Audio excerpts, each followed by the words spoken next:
নমস্কার বন্ধুরা, আমার চ্যানেলে আপনাদের সবাইকে স্বাগত। আহ, আজকে একটা অন্যরকম ভিডিও আনতে চলেছি। তো ভিডিওটা দেখছেন অলরেডি একটা, আমি আমি বাই প্রফেশন সার্ভিস ইঞ্জিনিয়ার, যেহেতু সেই জন্য বিভিন্ন জায়গায় আমাকে ট্রাভেল করতে হয়।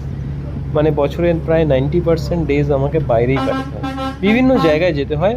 তো এটা আমার কাছে অবশ্যই একটা সৌভাগ্যের বলতে পারেন, কেন আমি এটা এটা খুব পছন্দ করি আর কি।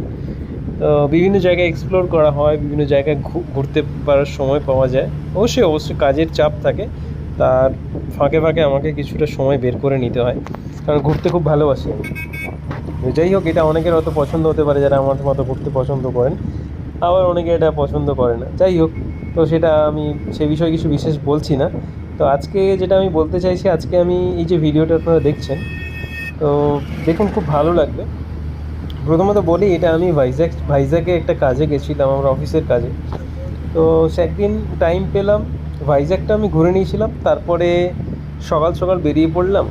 ভাইজ্যাগ থেকে আমি ঠিক করলাম যে আরাকু যাই। কারণ অনেকের মুখে আমি শুনেছিলাম যে আরাকু নাকি খুব সুন্দর জায়গা, মানে অসাধারণ জায়গা এক কথা। মানে তো আমি ভাবলাম ঠিক আছে, চলো আজকে যাওয়াই যাক। আমি সকাল সকাল বেরিয়ে পড়লাম বাসে করে। তো অনেকে ভিডিও দেখেছি, অনেকের মুখে শুনেছি যে ট্রেনে করে গেলে নাকি ট্রেন খুব মানে ভালো লাগে, যাত্রাপথ যা পুরো ট্রেনের রুটটা নিয়ে খুব সুন্দর। যাই হোক, আমি ট্রেনের তো টিকিট পেলাম না, সেই জন্য আমি বাধ্য হয়ে বাসে করেই গেলাম। কিন্তু বিশ্বাস করুন, আমার একদম সত্যি, আমি যখন গিয়ে পৌঁছলাম, পুরো আমার রুটটা আমি পুরো এনজয় করলাম। মানে আমার এক মুহূর্ত মনে হয়নি যে আমি কেন ট্রেনে যেতে পারলাম না। আমার একদম আফসোস নেই, সত্যি আমি পুরো ভীষণ এনজয় করেছি। যদি আমি পাবলিক বাসে গেছিলাম, নন এসি বাসে, খুব একটা অসুবিধা আমার কিছু হয়নি, কারণ ওয়েদার খুব ভালো ছিল। সকাল সকাল বেরিয়েছিলাম, হালকা ঠান্ডা ঠান্ডা হাওয়া দিচ্ছিল, প্লাস পাহাড়ের ওপরে তো খুব একটা গরম মনে হচ্ছিল না। তো 6:30, 6:20 বাসে উঠলাম। প্রায় 2.5 ঘন্টা 3 ঘন্টা মতো লেগেছিলো। 10টা নাগাদ আমি পৌঁছে গেছিলাম, 10টার মধ্যে পৌঁছে গেছিলাম। তো যাই হোক, যাত্রাপথটা দেখুন কত সুন্দর। এক তো চারিদিকে পাহাড়ে ঘেরা, প্লাস আপনি রাস্তাটাও যেটা দেখতে পাবেন, সেই রাস্তাটাও কিন্তু বেশ আঁকাবাঁকা রাস্তা, একদম সহজ সোজা রাস্তা নয়। তো যখন বাস যাবে, বেসিক্যালি যখন ওপরের দিকে যাচ্ছি, তখন প্রায় 25-30 কিলোমিটার পার আওয়ার, মানে ম্যাক্সিমাম স্পিড।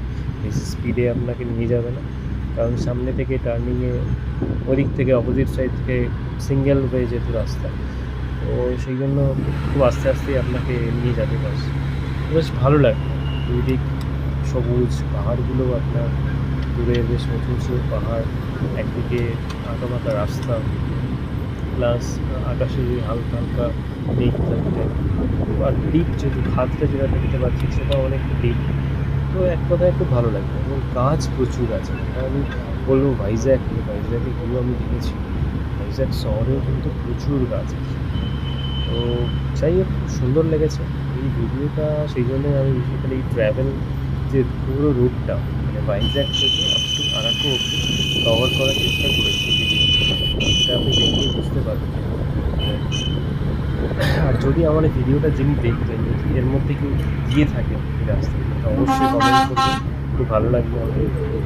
আর কয়েকটা ইনফরমেশন আমি এখানে দিয়ে রাখি।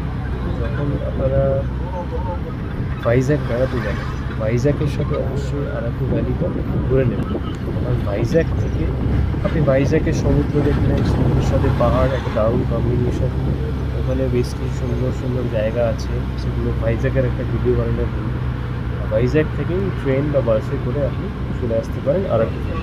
আরাকু একটা খুব সুন্দর একটা মানে হিলি এরিয়া। সেখানে আপনি হিস্টোরিক্যাল প্লেস কিছু দেখতে পাবেন, মিউজিয়াম, কফি খুব ফেমাস। আরাকুতে খুব ভালো কফি হয়, খুব দারুণ টেস্ট। তো আমি আরাকু পৌঁছে গিয়ে আমি ওটাই করেছিলাম, আরাকু ভ্যালি ঘুরতে গেলাম। তো আরাকুতে চাপাড়াই ওয়াটার ক্যাসকেড দেখলাম, জাস্ট একটা ঝর্ণার জল বেরিয়ে এসছে, সেটা দেখলাম, কিছুক্ষণ সময় কাটলাম। তারপরে বেশ কিছুটা দূরে গিয়ে ওয়াটারফলস দেখতে গেলাম। ওয়াটারফলস থেকে চলে এলাম কফি মিউজিয়ামে বিভিন্ন কফি, এত ধরনের যে কফি হয় সেটা আমার কোনো আইডিয়া ছিল। তো কফি খেলাম, প্লাস এখান থেকে কিছু কফি, চকলেট, কিছু কফিও কিনলাম বাড়ির জন্য। প্লাস কফিগুলো নিয়ে তারপরে আর টাইম ছিল, প্ল্যান ছিল পুরোটা কভার করা, গোড়া ক্লিপসটাও ঘোরা, গোড়া ক্লিপসটা একটু উল্টো দিকে, তো সেই জন্য আর সময় হয়নি, সন্ধেও হয়ে গেছিলো কারণ রাত্রে আমার ট্রেন ছিল। তো তারপরে আমি ট্রেনে করে আমাকে আবার ব্যাক করতে হতো ভাইজ্যাগ, সেই জন্য আমি আর সময় পেলাম না। তো ভাবলাম নেক্সট কোনোবার যদি আসি তাহলে নিশ্চয়ই গোড়া ক্লিপসটাও করে নেবো। তো যাই হোক, এতে মোটামুটি আমার ট্যুরটা ভালোই লেগেছিলো, অদ্ভুত, মানে খুব সুন্দরই লেগেছে, এত সুন্দর ন্যাচারাল বিউটিস, মানে এক কথায় দারুণ আমি উপভোগ করেছি। তো সেই জন্য আপনাদের কাছে পুরো ভাইজ্যাগ টু আরাকু এই যে পুরো মানে রুটটা আমি কভার করার চেষ্টা করলাম এই ভিডিওতে। যদি আপনাদের কেউ ভিডিওটা ভালো লেগে থাকে অবশ্যই লাইক করবেন আর শেয়ার করবেন আর চ্যানেলটাকে সাবস্ক্রাইব করে দেবেন, যাতে নেক্সট ভিডিওটা সাবস্ক্রাইব করে অবশ্যই নোটিফিকেশন যে বেল আইকনটা প্রেস করে দেবেন, যাতে নেক্সট ভিডিওটা পেতে আপনাদের কোনো অসুবিধা না হয়। আর যদি কেউ কোনো ভিউয়ার্স, অবশ্যই আপনারা যদি এই রাস্তাটা দিয়ে গিয়ে থাকেন তাহলে অবশ্যই প্লিজ লাইক এবং কমেন্টস করবেন, তাতে আমার খুব ভালো লাগবে। আর যাই হোক, এই বলেই শেষ করছি আজকে। আর একটা কথা জাস্ট শেষ করার আগে বলে যাই